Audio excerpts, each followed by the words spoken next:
Racing just is started. We are in this gift. Break quickly at the start. Mega Red in second. My Little Grace Fisher's Champ down on the inside. Just one wink. Then next on line is Masaganang Ani. Skyline Pigeon through and up. Down on the inside comes Winner's Lane. Jack Show King while just enough is the early trailer by about 14 lengths of the leader. And going along for the first turn, we are in this gift by our length and a half. Mega Red in second. Racing in third is just one wink.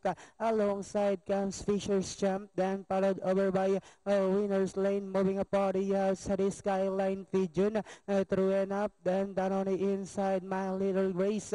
Masaganang Ani, Jack Show King, while just and up still racing in less inside the tres octavo. These two now has collided in front. We have Mega Red moves up by about half length in this given second, moving up now to take 30 Skyline Pigeon. Then next on line is just one wink.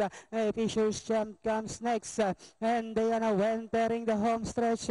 We have Mega Red by about 2 lengths, and in second comes in this Skyline Pigeon is down on the inside with about 150 meters more to run. We have Mega Red now racing away, followed by Skyline Pigeon in second, and finally the winner of Philippine Sports Writer Association Cup belongs to Mega Red, second Skyline Pigeon. Then comes number 2 in this game, just one wink.